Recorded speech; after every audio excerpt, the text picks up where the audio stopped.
नमस्कार जी। आज हम क्वेश्चन नंबर 8 सॉल्व करेंगे।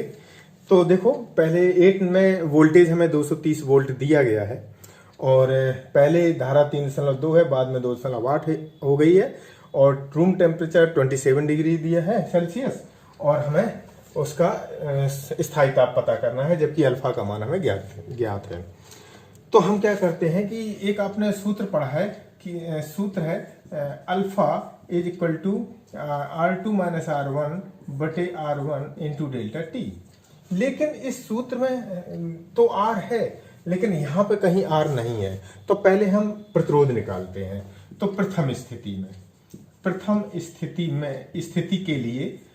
स्थिति के लिए हम जब R1 बराबर निकालते हैं तो वो भी V बराबर IR से। तो R1 बराबर V अपॉन I1 और V का मान कितना है 230 और I1 की वैल्यू कितनी है 3.2। तो ये आ गई आपकी 71.875। इसके बाद में द्वितीय स्थिति के लिए अब हम निकाल लें R2 बराबर V अपॉन I2। V का मान है 230 और I2 का मान है 2.8। तो ये आ गया 82.14 वैल्यू। अब हमें R1 का मान पता हो गया, R2 का मान सब वैल्यू पता है, तो इसलिए अल्फा बराबर क्या हो जाए, R2 का मान कितना है 82.14 माइनस 71.875 और पूरे के बटे 71.875 इंटू डेल्टा टी का मान है T2 माइनस T1। तो हम फिर रखते हैं 1.7 गुणा 10⁻⁴ बराबर 82.14 माइनस 71.875 और पूरे के बटे 71.875 इंटू T2 माइनस 27। तो T2 माइनस 27 बराबर कितना है जी? T2 माइनस 27 बराबर है जी 82 में से ऐसे लिख दो 82.14 माइनस 71.875 और पूरे के बटे 1.7 गुणे 10⁻⁴ और यहाँ पे मल्टीप्लाई कर दो 71.875। तो ये वैल्यू आ जाए 840 T2 माइनस 27। कैलकुलेशन अपनी कर लेना। और तो T2 बराबर आ जाए 840 प्लस 27, तो ये आएगी 867 डिग्री सेल्सियस। ये हमारा T2 का मान आ गया। क्वेश्चन नंबर 9, एक चित्र दिया गया है और इसमें ये कहा गया है कि प्रत्येक शाखा में धारा ज्ञात करो। इन्होंने प्रतिरोध के मान दिए गए हैं और धारा की दिशा दी गई है। तो हम क्या करते हैं कि अपनी तरफ से हम ये मान लेते हैं कि माना ये I धारा जा रही है और ये धारा दो भागों में बट गई, एक I1 और एक I2। इसके बाद ये I1 जब गई तो इधर हमने मान लिया कि I3 धारा है, तो इसमें कितनी जाएगी I1 minus I3। Total I1 आ रही थी जिसमें से इधर I3 चली गई, तो हमने मान लिया इधर कितनी हो गई I1 माइनस I3। अब ये इधर आ रही है I3, इधर आ रही है I2, तो इसमें कितनी हो गई I2 प्लस I3 और ये यहाँ पर आकर के ये टोटल हो गई I। इसमें A दिया गया, B दिया, C और D, इतने मान दिए गए। अब देखो यहाँ पे तो वही I धारा है। हम अपनी तरफ से जब इसको मान लेते हैं बंद पास 1, इसको मान लेते हैं बंद पास 2 और इस वाले को मान लेते हैं बंद पास 3। क्यों माना इसको? क्योंकि इसमें भी प्रतिरोध दिया गया है। तो ऐसी स्थिति में अब जब हम किरचॉफ का द्वितीय नियम लगाएंगे तो लगाने से पहले हमें इस पास में अपनी तरफ से धारा की दिशा का चिन्ह बनाना होगा। तो हमने ये मान लिया कि अगर I1 धारा इधर से जा रही है तो इधर आकर के इधर जानी चाहिए। ऐसे ही इसमें अगर I1 माइनस I3 जा रही है तो इधर से होकर के फिर इधर जानी चाहिए और इस वाले में इधर से जाके इधर और इधर से जाके ऐसे जानी चाहिए। ये हमने धारा की दिशा बना ली। अब हमें क्या क्या करना होगा, सबसे पहले बंद पास एक में किरचॉफ का द्वितीय नियम लगाएंगे, दो में, फिर तीन में, फिर तीन समीकरण मिलेंगे, फिर हम उन्हें हल करेंगे और I1, I2, I3 और टोटल I ये हमें सभी मान ज्ञात करने हैं। तो हम शुरू करते हैं। सबसे पहले हम संधि का नियम लगाएंगे किरचॉफ के प्रथम नियम से। तो किरचॉफ का जो प्रथम नियम है, उस प्रथम नियम से आपको पता है कि I बराबर है I1 प्लस I2। ये सबसे पहले समीकरण नंबर 1 दिया गया है, क्योंकि I1 और I2 का योग है I। इसके बाद अब बंद पास एक में किरचॉफ के द्वितीय नियम से, तो इसमें किरचॉफ के द्वितीय नियम को लगाएंगे। तो यहाँ पे क्या होगा, 10I1, फिर इसके बाद में यहाँ I3, 5I3 है, लेकिन इस I3 की दिशा और चिन्ह की दिशा एक ही है, तो हमने यहाँ पे कर दिया प्लस। फिर इसके बाद में यहाँ 5I2, लेकिन I2 में धारा है विपरीत, तो इसका मतलब ये माइनस, बराबर इसमें कोई विद्युत वाहकबल नहीं है तो 0। हम 5 का इसमें भाग दे दें तो 2I1 प्लस 1I3 और माइनस I2 इक्वल टू 0। समीकरण नंबर हमने 1 कर लिया। इसके बाद अब बंद पास दो में किरचॉफ का द्वितीय नियम लगाएंगे। तो इसमें जब किरचॉफ का द्वितीय नियम लगाएंगे तो 2 में आ जाओ, 5I1 माइनस I3, फिर इधर आओ माइनस 10I2 प्लस I3। यहाँ पे माइनस चिन्ह क्यों हुआ कि मेरा चिन्ह है इधर की ओर और धारा जा रही है विपरीत दिशा में, तो माइनस हो गया। फिर इधर देखो I3 चिन्ह के विपरीत है, तो हमने यहाँ पे भी लिख दिया 5I3 इक्वल टू 0, कोई विद्युत वाहकबल नहीं है। तो 5I1 minus 5I3 minus 10I2 minus 10I3 minus 5I3 equal to 0। अब 5I1 माइनस I2 के मान कितने हैं, 10I2, 10 ही है, 10I2 और माइनस 5I3, 10I3, फिर 5I3, तो माइनस के 20I3 बराबर कितना हो गया, 0। हम इसमें 5 का भाग दे दें तो I1 minus 2I2 minus 4I3 बराबर 0। समीकरण नंबर 3, समीकरण नंबर, हाँ ये 2 हो गया और ये समीकरण नंबर हो गया 3। अब हम क्या करते हैं 3 नंबर में, तो बंद पास 3 में हम इसमें क्या करेंगे, किरचॉफ का द्वितीय नियम लगाएंगे। तो किरचॉफ के द्वितीय नियम लगाएंगे तो यहाँ पे कितना हो गया, 10I, फिर 10I के बाद प्लस 5I2, क्योंकि मेरे चिन्ह के अनुरूप I2 में धारा है, I2 की दिशा, और फिर प्लस 10I2 प्लस I3, और इसके बाद में और कोई प्रतिरोध नहीं है बराबर, लेकिन एक विद्युत वाहक बल लगा है और ये लगा है 10 वोल्ट का। तो 10I की जगह पे हम कितना लिख सकते हैं समीकरण 1 के अनुसार, I1 प्लस I2 और प्लस 5I2 और प्लस 10I2 प्लस I3 बराबर 10। कोष्टक अगर हम खोल दें तो 10I1 plus 10I2 plus 5I2 plus 10I2 plus 10I3 बराबर 10। अब यहाँ पे हम क्या करें कि सब इकट्ठा कर लें। तो I1 वाले कितने हैं, सिर्फ 10 I1 प्लस I2 वाले कितने हैं, 10I2, 10 5 15I2 और 15 10 25I2 प्लस I3 वाले कितने हैं, 10I3 बराबर कितने हो गए, 10। अब हम इसमें 5 का भाग दे सकते हैं समीकरण बनाने के लिए।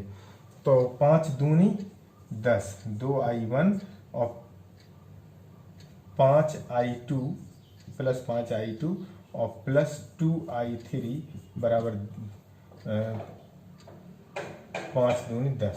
समीकरण नंबर 4। ये हमारे 4 समीकरण बन गए। अब हम करते हैं आगे की प्रोसेस। आगे हमें क्या प्रोसेस करनी है कि अब हम समीकरण 1, 2 और 3 को देखते हैं।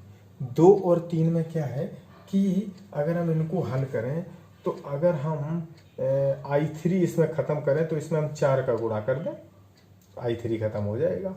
तो समीकरण 1 में 4 का गुणा करने पर, तो 4 का जब गुणा करेंगे तो कितना हो जाएगा, 4 दूनी 8 I1 धन 4 I3 माइनस 4 I2 बराबर 0। फिर समीकरण 3 कितना है, समीकरण 3 गुणा करके समीकरण 3 घटाने पर ऐसे लिख देते हैं हम।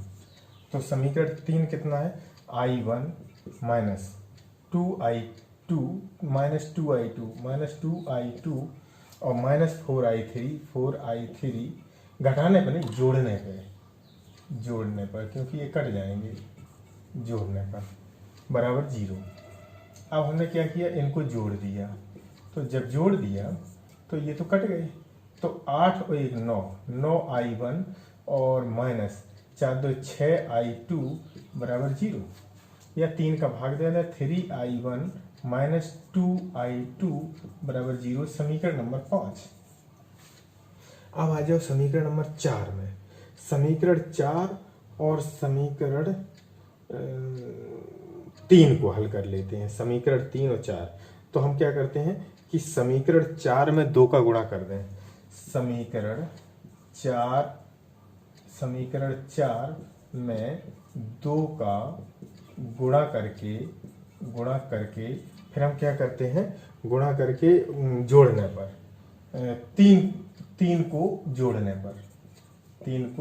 पर, तो हमने जोड़ दिया। 4 में पहले गुणा करें 2 का, तो 4I1 प्लस 10I2 और प्लस 4I3 बराबर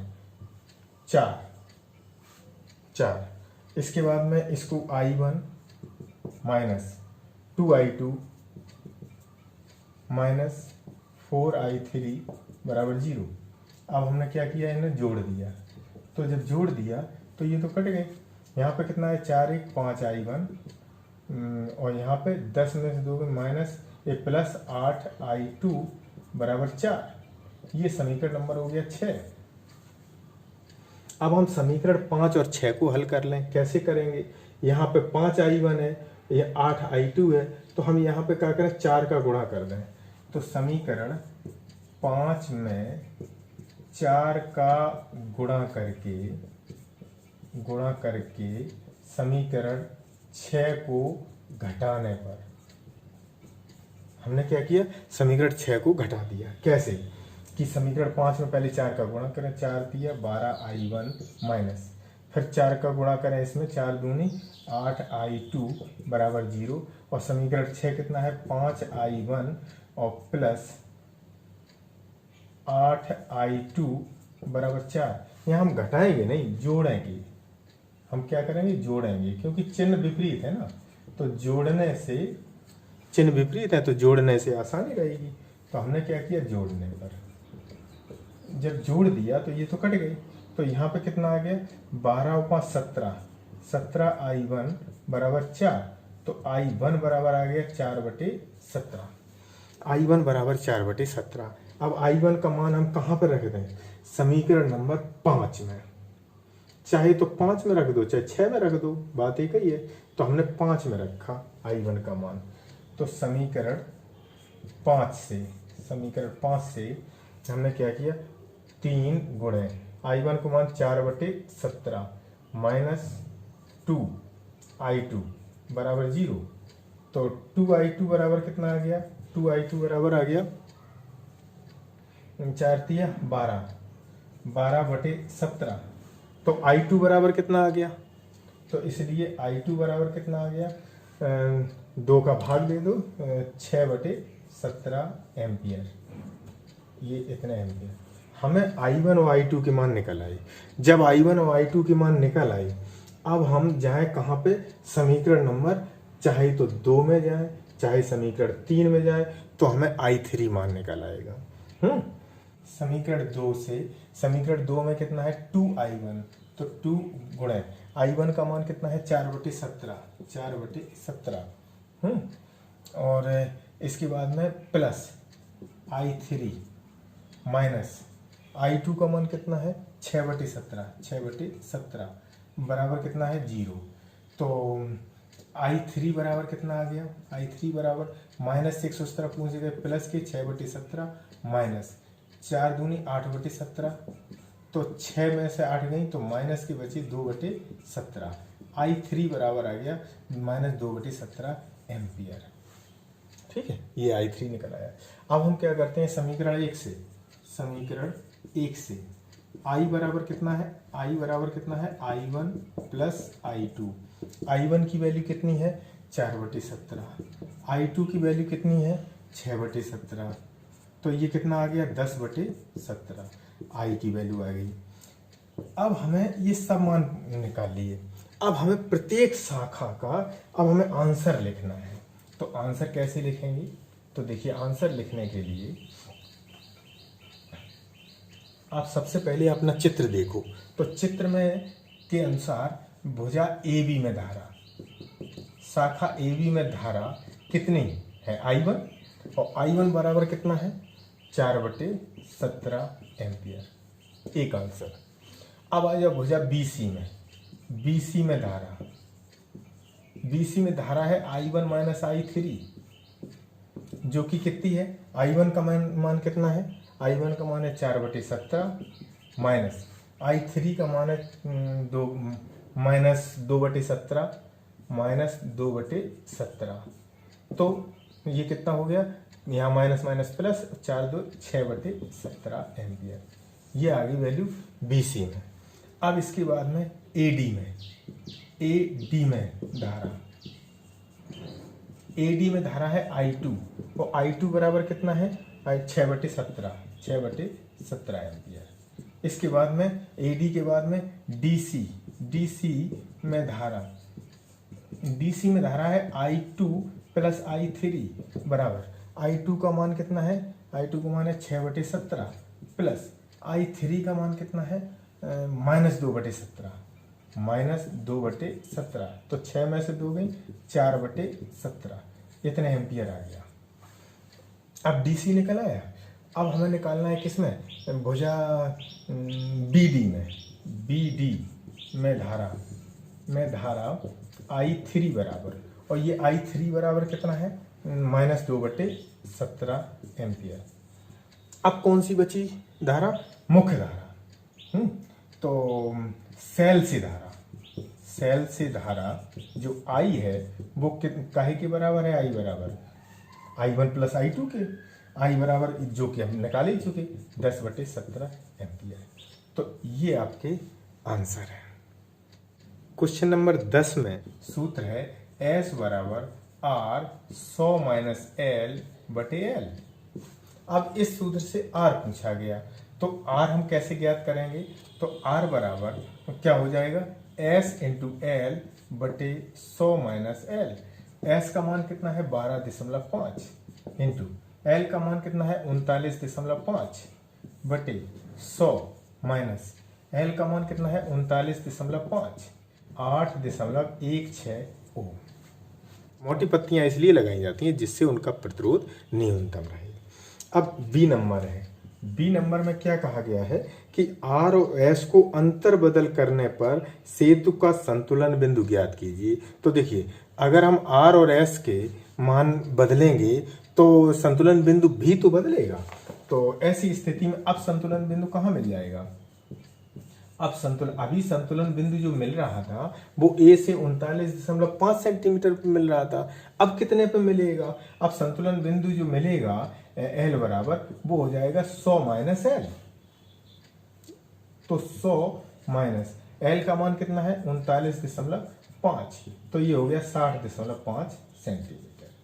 फिर इसके बाद में C में क्या पूछा गया, यदि सेतु की संतुलन की अवस्था में गैल्वानोमीटर और सेल को अंतर बदल कर दिया जाए। तो देखिए जब संतुलन की अवस्था होती है तो उस समय जो गैल्वानोमीटर है वो उस पर वो शून्य विक्षेप की स्थिति रहती है, और सेल एक नियत धारा देता है, लेकिन जब उसको हम बदल देंगे तो जो काम सेल कर रहा था वही गैल्वानोमीटर करने लगेगा, और गैल्वानोमीटर भी अमीटर की भांति काम करता है, तो इसलिए वो क्या काम करेगा, नियत धारा देगा। अब हम लगाते हैं क्वेश्चन नंबर 11। तो 11 में जो कुछ भी दिया गया है उसको हमने एक चित्र के द्वारा यहाँ पे दर्शाया है कि 8 वोल्ट का विद्युत वाहक बल है, आंतरिक प्रतिरोध 1.5 है, कैपिटल आर का मान इतना दिया गया है, और 120 वोल्ट की डीसी से इसको जोड़ा गया है, चार्ज किया जा रहा है। ये सेल को धारा दी जा रही है। तो अब आप समझिएगा कि हमें V की वैल्यू पता करनी है, जबकि I पहले हमें ज्ञात करना होगा। कौन सूत्र है, E/R+R। अब सबसे पहली बात यह है कि हम यहाँ पर E की वैल्यू कितनी रखें। तो देखो, जब सेल आवेशित की जा रही है तो उस समय उसका विद्युत वाहक बल है 120 वोल्ट इधर से दिया जा रहा है, और लेकिन विपरीत दिशा में 8 वोल्ट है, तो 120 - 8 बटे 15.5 और प्लस 0.5, तो 120 में से 8 गई 112, और ये हो गए 16, तो ये 7 एम्पियर आ गया। अब इसमें ये कहा गया है कि तो इसकी टर्मिनल वोल्टता क्या है, तो V हमें निकालना है। तो सूत्र है V = E+IR। आप तो समझ गए होंगे कि प्लस क्यों लगाया गया है, इसलिए क्योंकि चार्ज हो रही है सेल। तो अब हम क्या करेंगे कि E का मान यहाँ पे कितना रखेंगे, 8, जो 8 वोल्ट दिया गया है सेल का, प्लस I की वैल्यू कितनी है अभी हमने निकाल ली, और स्मॉल r की वैल्यू कितनी है 0.5, तो ये आ गया 8 धन 7 × 35 3.5, तो ये आ गया 11.5 volt. Question number 12। Question number 12 में क्या दिया गया कि सेल E1 का विद्युत वाहक बल पता है और संतुलन बिंदु मिल रहा है 35 सेंटीमीटर पे। अगर 63 सेंटीमीटर पे हमें पता करना हो कि विद्युत वाहक बल कितना होगा, तो उसके लिए आपने दो सेलों के विद्युत वाहक बलों की जब तुलना की है तो वहाँ एक फॉर्मूला निकला है, E1/E2 = L1/L2। इस सूत्र से अगर हम E2 बराबर निकालें तो E1 × L2/L1, और E1 की वैल्यू कितनी है 1.25 गुणा L2 की वैल्यू है 63 और L1 की वैल्यू है 35, तो ये आपका आंसर आ गया 2.25 वोल्ट। क्वेश्चन नंबर 13 में किसी तांबे के चालक में मुक्त इलेक्ट्रॉनों की संख्या दी गई है, लंबाई दी गई है चालक तार की, और अनुप्रस्थ काट का क्षेत्रफल दिया है, और तार में धारा दी गई है, और ये पूछा गया इलेक्ट्रॉन कितना समय लेगा स्मॉल t का मान पता करना है। तो हम देखो यहाँ पे क्या करते हैं कि समय t बराबर दूरी बटे 4 L बटे अनुगमन वेग Vd। जब हमने सूत्र का निगमन किया है धारा और अनुगमन वेग में संबंध का सूत्र, तो ये सूत्र वहां पे लिखा है, और साथ में I बराबर क्या है NEA Vd। तो यहां से Vd बराबर निकालो, तो I बटे NEA ये मान यहाँ पे रख दो, तो इसलिए T बराबर कितना होगा L बटे पूरे के बटे I बटे NEA, या NEA ऊपर पूछ के NEA L बटे I। अब हमें T बराबर निकालनी है, तो T बराबर निकालना है, तो N का मान कितना है 8.5 गुणे 10⁻28, और E का मान है 1.6 गुणे 10⁻19 गुणे A का मान है 2 गुणे 10⁻6, और L का मान है 3 मीटर पूरे के बटे I का मान है 3 एम्पियर। तो 3 से 3 काट दो, तो 8.5 गुणे 16 दूनी 32 3.2 गुणे 6 और 19 9 25 धन के 28 तो धन के 3, तो इनका गुणा करो तो 27.2 गुणे 10⁻3, या हम लिख सकते हैं 27,200 सेकेंड। इतने सेकेंड